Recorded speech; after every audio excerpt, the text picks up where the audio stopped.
சிறப்பு ஆரம்பிக்கலாம்.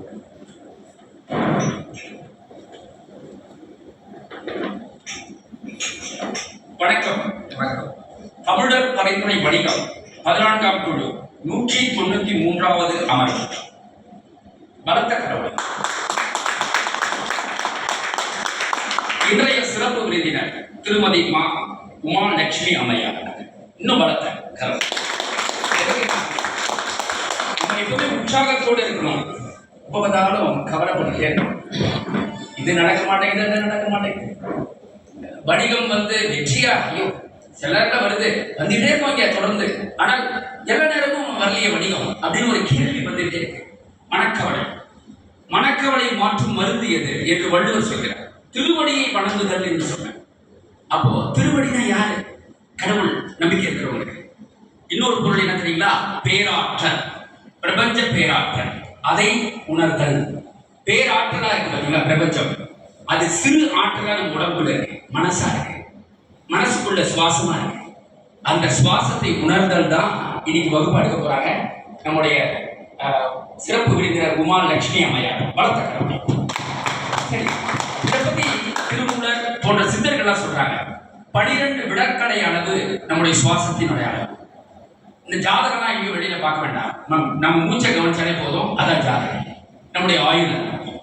அதனால மூச்சை நாம் சரி செய்து விட்டால், மூச்சை கவனிக்க அல்லது மூச்சினுடைய தன்மையை உணர்தல், அதுதான் ஆழ்மன தியானமா மாறுது. இதைத்தான் நம்முடைய சித்தர்கள் லய யோகம் என்று சொல்கிறார்கள். எப்பவுமே நம்ம ஊர்ல இருந்தா எதுவுமே போகாது, வெளிநாட்டுக்கு போயிட்டு திருப்பி வந்து அது ஒரு சின்ன ஒரு வேலை மதிப்பு அதிகமா. இங்கிருந்து போனதுதான் பல கலைகள். அதுல உகக்கலையில முக்கியமானதா இந்த லய யோகம். அது எப்படி வந்துருக்கு தெரியுங்களா? திபேத்திய மெடிடேஷன். பலத்த கடவுளையோட சொல்லணும். ஏன்னா இன்னைக்கு மெடிடேஷன் நிறைய இருக்கு. சக்ரா மெடிடேஷன் சொல்றாங்க. அது மாதிரி பெல் சவுண்ட் பாருங்க வச்சிருக்காங்க, பாத்திரங்கள் வச்சிருக்காங்க. இந்த பாத்திரம் நம்முடைய மனதையும் நம்முடைய உடலையும் நம் வாழ்க்கையும் மாற்றக்கூடியதான் இந்த பாத்திரம் இருக்க போது. நம்முடைய வாழ்க்கையை முன்னேறி நிறுத்தக்கூடிய ஒரு பாத்திரமாக இருக்க போது. இதனுடைய சவுண்ட் எப்படி நம்முடைய ஆழ்மனதுல ஒரு மாற்றத்தை ஏற்படுத்த போகுது அப்படிங்கிறத விளக்க இருக்கிறாங்க நம்முடைய சிறப்பு விருந்தினர். அவங்க செவிலியரா தன்னுடைய வாழ்க்கையை தொடங்கினாங்க. எப்படி இந்த துறைக்கு வந்தாங்க அப்படிங்கிறத அவங்களே சொல்ல போறாங்க.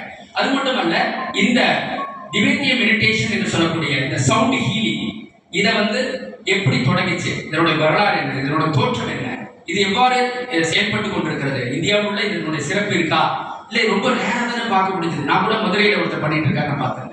அதுக்கப்புறம் சென்னையில் தேடிட்டே இருந்தேன். அப்புறம் நம்முடைய கருப்புசாமி ஐயா அவர்களுடைய அந்த பதிவு போட்ட உடனே சென்னையில இருக்கிறாங்க அப்படிங்கிற ஒரு மகிழ்ச்சி இருந்தது. அதனால இன்னும் நிறைய பேர் இதை பற்றிய புரிதல் குறைவாக இருக்கு அப்படின்னு நான் நினைக்கிறேன். அதை பற்றி விளக்க இருக்கிறாங்க. அதுக்கப்புறம் இந்த பதிவு போட்ட உடனே தயாநிதி ஐயா, நம்முடைய தலைவர் பேரோட இன்னொருத்தர், அவருடைய நண்பர்கள், அவரும் ரியல் எஸ்டேட் பிசினஸ் பண்ணிட்டு இருக்காரு. உடனே தொடர்பு கொண்டார் இரவு நேரத்தில்.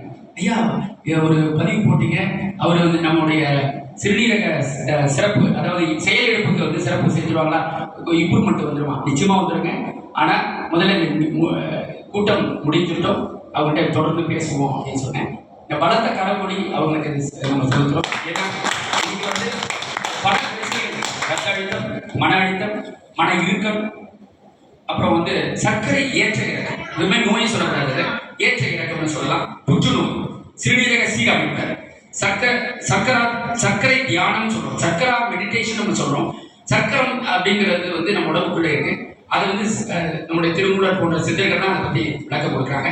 இவற்றையெல்லாம் இந்த பெல், இந்த சவுண்ட் ஹீலிங் மூலமா எப்படி சீரமைக்கலாம், நம்முடைய வணிகத்தை எவ்வாறு பெருக்கலாம், இப்ப அதுதான் முக்கியம். அதுக்குதான் வந்திருக்கோம். அந்த வணிகத்தினுடைய தன்மையை உயர்த்துவதற்கு இந்த திபேத்திய மெடிடேஷன், இந்த பெல் சவுண்ட் ஹீலிங் எப்படி சிறப்பு செய்ய போகுது அப்படிங்கிறத இவங்க ஒரு செவிலியரா மருத்துவர்களுக்கு உதவி செஞ்சுட்டு இருந்தாங்க. இப்போ மன ரீதியாக சிகிச்சை இல்லாமல் நம்முடைய ஆழ்மனதில் சென்று நம்முடைய கவலைகளை தீர்க்க போகிறார்கள். பலத்த கடவுளோடு திருமதி மா உமா லட்சுமி அம்மையாரை பேச அழைக்கிறோம். பலத்த கடவுளோடு செயல்முறை வாழ்வுடன்